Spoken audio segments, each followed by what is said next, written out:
Yo, what's going on, guys? Mush back at it with another video. And I have to have a meltdown over this. And I already know what some of you guys are gonna say. But Mush, who actually cares about WWE 2K26? It's yearly sports game slop. It doesn't matter what this game's price point is. It doesn't matter. Nobody's gonna buy this game, especially nobody's gonna buy this game on PC, which isn't entirely true. I feel like the WWE games do okay, and that's sports games in general, while PC isn't the place where generally people go and gravitate to and play NBA a lot, play Madden a lot, play WWE, play the yearly sports titles, the sports slop as some people would call it. They still have a fan base, and beyond that, I think game price points are something we can assess because it's emblematic of the shifting of the entire industry, and it's something to absolutely assess because if the ceiling for what the highest end edition can be for some of these games goes up for a sports game, do you really believe that other publishers are not going to look at the price point that WWE is going to have this year, that other sports games from 2K are probably going to have this year, and not be like, well, if they're pricing it at $150, why can't we? That's absolutely a reality, and it's not exclusive to just WWE 2K26. There are other games that I think are priced so outrageously, or at the very least, the price point can be questioned. And generally speaking, you guys, this is where they get really crafty, and this is why not that many people bring it up, because they are not raising the price point of the base game. The base game of a lot of these titles are staying at $70. They're staying at $70 because they saw the backlash that Outer Worlds 2 got, and none of these publishers want to be the ones that, kind of set the tone as far as $80 games. Nintendo did it with Mario Kart World, but since then, their other games have been $70. And again, $80 is just something a lot of people are going to push back on. However, if you really look at it, these publishers and developers have gotten more crafty, really publishers I should say, because these are top tier games that are big budget games, let's put it that way, that are being priced this way.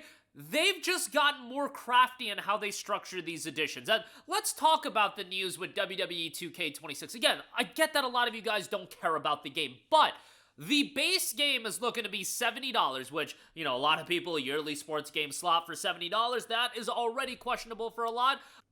Nonetheless, that's the typical price point. These sports games for a few years have been $70. There will be a King of Kings edition for $100, deluxe cover, bonus content, season pass, and extras. An Attitude Era edition for $130. You'll have Attitude Era content and bonuses, I guess. That'll be $130. And historically, this is where the ceiling would be. $130, and $130 is already crazy. I've talked about the Ubisoft games and their special editions launching at $130 with fake early access, and mind you, WWE and these sports games have fake early access as well.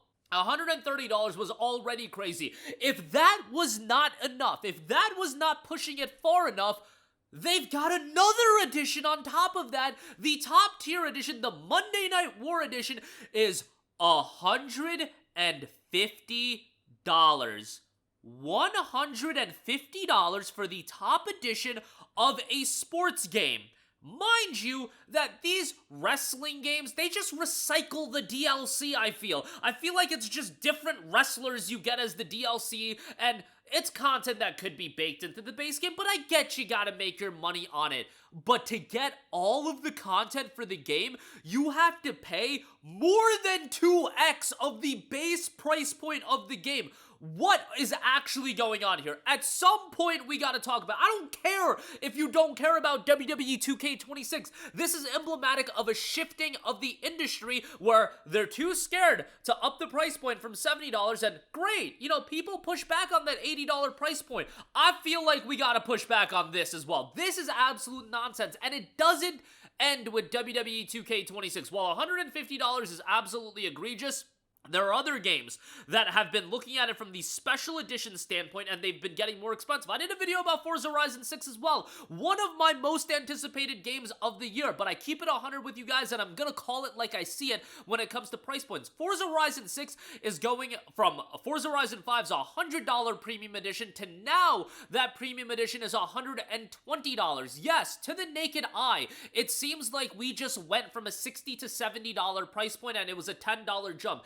That is not the reality, because when we talk about these special editions, you're talking significant content being tied to these special editions, story-based content being tied to these special editions, and the differential from the base game to the special editions have gotten bigger and bigger and bigger. And why is that? Well, these special editions are definitely targeted towards people that are super invested into the franchise, or they just have disposable income. And to a lot of people, $150 is a lot of money. To most people, to, you know, the single guy out there that doesn't have kids and has disposable income, $150 for the sports game that he plays every year, that's a drop in the bucket. But guess what? That person paying $150 now has detrimental ramifications to everybody else, because they're gonna take away more content from the base game. How'd you enjoy Like a Dragon Infinite Wealth, another one of my favorite franchises, locking away New Game Plus to the special edition?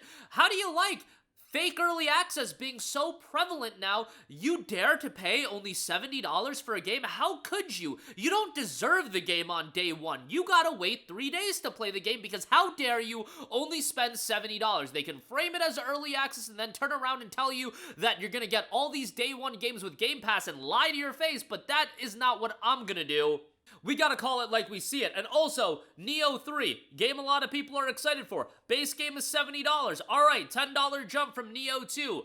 How about that special edition with the season pass content that includes story-based content, much like Neo 2? Neo 2's digital deluxe edition launched at $80. What's Neo 3's digital deluxe edition? If it's a $10 jump for the base game, shouldn't it be $90? No. Neo 3's digital deluxe edition is $110.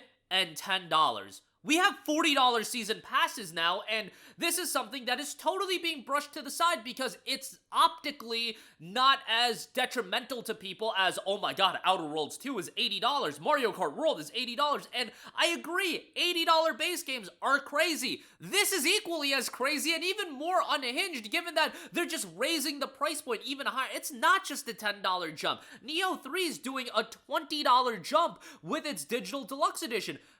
We got $150 special editions being established with WWE, and I would imagine all of the other sports games coming out this year from 2K as well.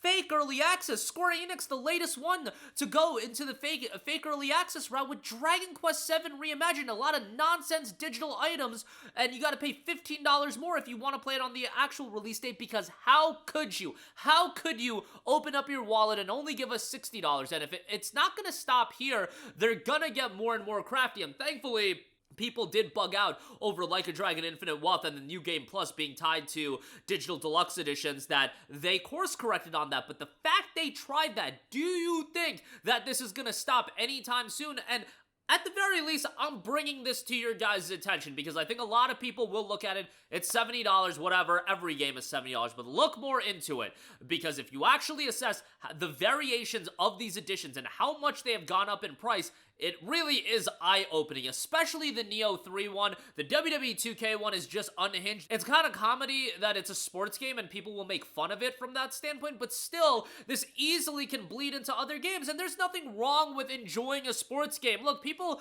like their sports games every year. There's no reason why they should be gouging you to the heavens for these sports games. It's absolute insanity to me. And again, I get that why they feel like this is effective, because for a lot of people, you know, that fake early access, that FOMO, I totally get that, of why they want to capitalize on that. And live service games have been so effective in capitalizing on FOMO that now they're bringing an aspect of FOMO to these special editions as well with this fake early access. Guys, does it cost Square Enix at anything at all to unlock the game of Dragon Quest VII Reimagined so everybody can play a single-player JRPG for spending their $60 on day one? No, but they want to incentivize you to spend $75 instead of $60. And what's it gonna grow into? What's it gonna amount to? If it doesn't stop here, are we gonna get to $170 yearly sports titles? Because that's absolutely what we're gonna work our way up to, and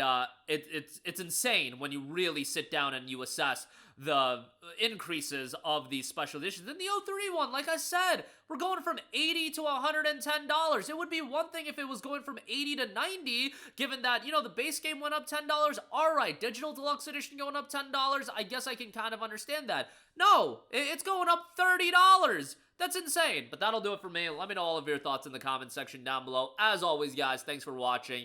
And I know I'm a little bit unhinged on it. And it's like, dude, I'm a content creator. I get access to these games. But I know for a lot of people, I understand I'm in an incredibly fortunate situation. I'm blessed every day that I get to do what I do. I know not everybody is like that, and everybody has the ability to get games, and when games are getting this much more expensive, and yeah, there are gonna be great games that go on sale, but there's no reason both things can't be true. We should have games that are older go on sale, and we shouldn't be getting gouged to the heavens for special editions of games. We shouldn't be getting locked away from playing games because we dared to spend only $70 on a game, but I digress. That'll do it for me. Your thoughts down below. I'll catch you guys in the next one. Peace out. Hey, what's going on, guys? Mush here again. Hope you enjoyed the video. As you guys might know, YouTube's notification system is sometimes a little bit wonky, even if you're subscribed to the channel. Maybe you're not abundantly aware that I uploaded a video. To remedy that situation, make sure you hit the bell notification button. This way, whenever I upload a new video, and I try to upload as consistently as possible, you will be notified directly of the upload, and you can watch it as soon as it goes live. I would really appreciate if you guys hit that button so you can stay up to date with all of the content I'm posting. But as always, guys, thanks for watching, and I'll catch you guys in the next one. Peace out.